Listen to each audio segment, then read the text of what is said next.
Well, that sure was abysmal.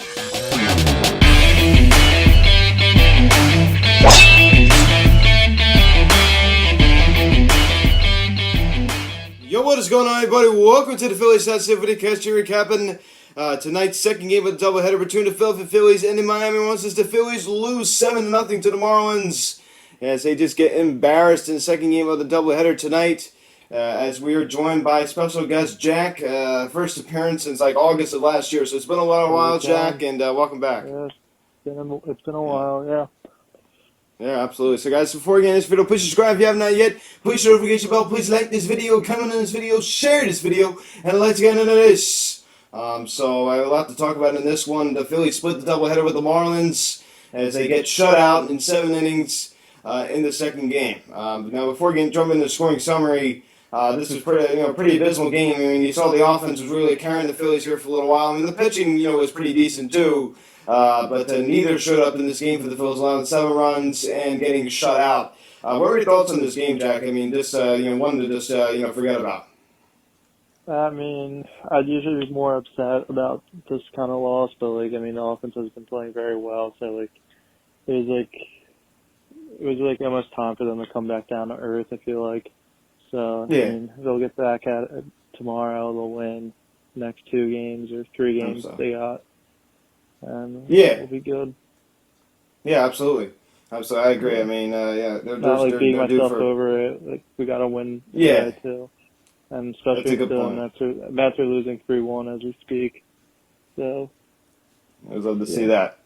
Yeah. So as you pick up the scoring summary, at the top of the first inning, as Starling Marte got it started early for the Marlins as he homers on a fly ball to center field, a 2-run shot scores Chisholm Jr. That was off of Zach Eflin, and it's 2-0 Miami in the first. So Starling Marte, we all know he's a Philly killer, and he continues it right there off of Zach Eflin, who I talked about in midseason review is very inconsistent. Then at the top of the third inning, Jesus Aguilar singles on a sharp ground ball to left field. Starling Marte comes around to score, and it's now 3-0 Miami. So the Marlins attack on another right there. Jesus Aguilar, another guy that likes to kill the Phils, off of Zach Eflin again. And Zach Eflin just did not look sharp in this one. We don't know he doesn't have the greatest stuff, and he clearly didn't look good in this one at all. I mean, his stuff just didn't have anything to it today. It was just an outing to forget for Zach Eflin. Then at the top of the fourth inning, Starling Marte does it again as he doubles on a line drive to center field. And Jazz Chisholm Jr. comes around to score. It's now 4-0 Marlins. They tack on another, again, off of Zach Eflin, who just was not good tonight. So, Jack, what were your thoughts on Zach Eflin's outing? I mean, we all know he's just so inconsistent, and how do you feel about him moving forward? Kind of mixed on him. He'll play well, and he'll have a very bad outing, but I don't know. I mean, he's better than the end of our rotation. I'll say that. I'd take him over Vinny Velo or Matt Moore usually. Exactly. Pitch well today, give him that. But I'd like to see us go after Cole Hamels, get him to solidify our back end of our rotation. Yeah, absolutely. I mean, that'd be great. I mean, you saw the Phillies went to Texas to go see us try out. I mean, that would really be a dream come true. You all know that he's at the end of his career, and it would be great to see him, end off his career in a Phillies uniform. I think we all would love to see that. Back where it all started for him. Then in the same inning, top of the fourth, Jesus Aguilar, this is a nail in the coffin as he homers on a fly ball to left field, a 3-run shot, also scores Marte and Cooper. Aguilar's 16th home run of the season, and it's now 7-0 Miami. That was just, like I said, the nail in the coffin. Jesus Aguilar just continues to do damage off of the Phils. That was off of Eflin de Los Santos, the high leverage reliever, am I right? Not. Jack, at what point of the ball game did you think that the ball game was over? As they brought in Los Santos, it was over. Yeah, I think. Yeah, when they bring him in, they gave up. Yeah, y'all know it's over. Yeah. So we take a look at this offense. I mean, not very sharp tonight in the second game of doubleheader. Gene Segura goes hitless at a leadoff spot. J.T. Muto does manage to collect a knock. Nothing really. I mean, nothing came offensively, and we only got 2 hits the entire game. I mean, the only 2 hits we got from Luke Williams, and JT Muto. That was it. I mean, there was nothing exciting offensively. And as Jack said, I mean, this offense, was due for a cold streak. It's something to have a cold game, not a streak, it's just a cold game, and it's going to run a little bit dry. But I tell you what, I mean, the Marlins, staff, they really shut us down. And, Delaware only went one inning. It was Holloway that really shut us down in this game. He went 5 innings. He was very, very good. Striking out 6, walking 2. He looked very, very solid for on the Marlins. Yeah, I mean, pretty much just a game to forget here. As you take a look at Zach Eflin start, 3 2/3, 6 hits, 6 runs. Only 5 of them were earned, 2 walks, and 5 strikeouts. So we all know, I'm going to keep saying it, doesn't have the greatest stuff. And I talked about in the midseason review, it's so inconsistent, just hot and cold. I mean, he has this one great start, and then he'll come back and have a start. This is so him. He'll have a one great start, and then he'll come back and have a start when it goes like 3 innings, 3, 4 innings, and allows like 5 earned runs. So this is just so typical guy like Zach Eflin. So it's just frustrating. It's very, very frustrating. I talked about in the midseason review, he has to master consistency, and that's not easy at this level, but I'd like to see him do that. But I want to ask you something. What are your thoughts on J.D. Hammerton? I mean, that's one topic we can kind of discuss. I mean, I understand that you're kind of a big fan of him, and he has really good stuff. So what do you think of J.D. Hammer? I personally think if he gets some more experience in the major leagues, he'll finally be able to show off his full potential, and he'll be a solid arm we can go to night in, night out. So hopefully he gets to that point. I just saw Bryce Harper was dehydrated, so that's why he didn't play. Yeah, exactly. I'm gonna let you kind of take it away here. What are your thoughts on Harper doing that? I mean, I want to say,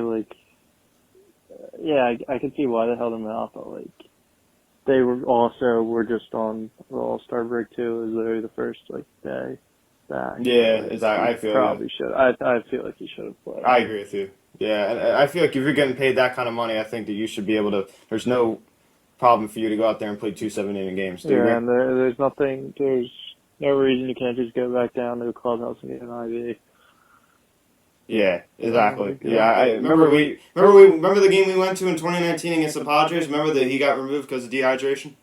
Yeah, that was awful. Yeah, it was. But I'm gonna let you take it away here again. And what are some takeaways from this game? Moving forward, and do you think the Phillies can win the next 2? With Vince Velasquez going tomorrow night, weather permitting, hopefully I will be at that game. And then on Sunday with Zach Wheeler, which I'm feeling pretty confident about. I'll be there Sunday, I think. Nice. See the A's. Perfect. Should be able to get a win tomorrow. I think the offense will have a better performance than what they did. So we got to be outscoring because we all know that Vince Velasquez isn't going to help us out on the mound. Vinny Velo can only go 3 innings before he gets shelled. So Yeah. So another thing I want to add. Early. Yeah, exactly. Yeah, hopefully Bryce is back out there. I mean, he definitely will be. I want to ask you a little bit about Bryce. I understand that we've kind of had some conversations before in text, and what do you think he's been able to do this year for the Phillies? I understand the RA total is pretty low, but games that he's played in, have you been impressed with Bryce Harper? Let me ask you this: do you think that he's lived up to the contract that he's been given? For the games he's missed, obviously his numbers aren't going to be ridiculously high, but this year he's been playing well, and I'd say maybe not playing all the way up to his 330 mil, or so maybe a little less than that, but I've been impressed. Right. Yeah. I mean, I get to where you're coming from there. I for one have really been impressed with him. Of course, I'm one of the biggest Harper fans out there. I definitely see, what he's been able to do this year for the Phils. And what's one player this year that has really surprised you and you've really been impressed with? One for me is, a guy like, guys like Luke Williams and Nick Maton. But, one guy for me really that stands out is, Ronald Torres, who's really gotten a good amount of playing time. And he's really, taken advantage of it and done really well. I mean, guys like Luke Williams and Nick Maton kind of going through some ups and downs. Of course, Ronald Torres is too, but I feel like Ronald Torres has really been, pretty consistent for the Phillies. Would you agree with that? And what guy would you really say about? And the guy I would pick or say I've been very impressed with would be Ranger Suarez. Oh yeah, that's another guy. Yeah, I definitely agree with you on that. Yeah, He's the and only guy I'm not like game's over when he's in, you know. yeah, right. Yeah, and I'm going to ask you this now. Do you think that the Phillies have solidified the back end of the bullpen with Ranger Suarez now in the closing spot? And you just pretty much answered my question right there. You said you do feel comfortable with them, late in the ballgame, closing situation. Do you feel comfortable, with him in that spot moving forward? I do feel comfortable with them moving forward, but I'd like them to add like another arm, like a setup guy. Absolutely. Absolutely. None of Hector, none of that. Yeah.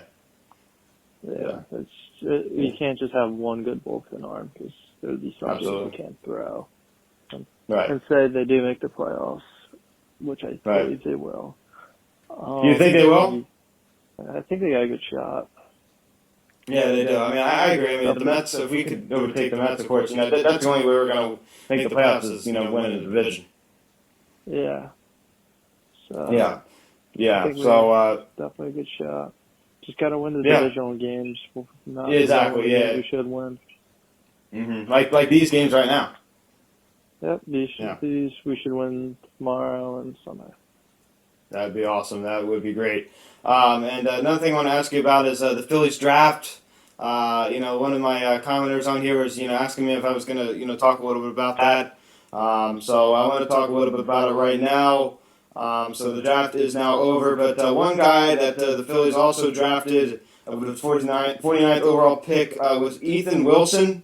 And I tell you what, I mean, this guy has a lot of potential to be very, very good, and he's an outfielder. So, I mean, there seems to be a lot of hype around this guy, and the organization really seems to believe that he's going to be a key asset moving forward. Another guy I'm going to throw in there is Logan Kearney, too, and another guy that the Phillies also picked up. I made a video about talking about Andrew Painter, but Jack, what did you think of the Phillies draft and how it went, and are you impressed with the first-round pick, Andrew Painter, a guy that can throw 97 miles an hour with his fastball at 18 years old, and also mix in the changeup and the curve and the slider? Yeah, I'm sure he's got potential. 6'7", right? Yep. 6'8". Yeah, I mean, what of the hometown guys like Bishop Eustace Kid or Chase Patty, but he'll be good. I don't think you can go wrong with that. So 97 in high school, you're only going up from there. Exactly. Of course, you're going to cap out at some point in the decline. But, my final question for you is, do you have faith in Dave Dombrowski that he's going to make a couple moves at the deadline to really bolster his bullpen and get another starting pitcher? Do you have confidence that he will do that? I do. I think he has to. He doesn't have a choice. Do you also have a question for you? Did you see that Byron Buxton's available? I did, yeah. What were your thoughts on that? Yeah, the problem with that is that, first of all, the Twins are trying to talk him into an extension, and it seems like he, might actually, they might be able to reach out an agreement. But I really think that the Phillies really need to emphasize pitching. I really, really do, and I think they need to, kind of just shy away from the offense a little bit because the offense is good. We all know that when it's healthy, but we all know that the pitching staff has been a little weak. Yeah, we need pitching. We really need pitching. Yeah. So, Jack, I want to thank you so much for coming on here, and I hope to have you on again soon. Of course. So, guys, thanks for watching this video. Please subscribe if you have not yet. Please notification bell. Please like this video, comment on this video, share this video. Check out the social media link in the description section at Phillies Hands of Instagram, our Instagram. Call or text 267-225-3292. Email me, phillieshandsome@gmail.com.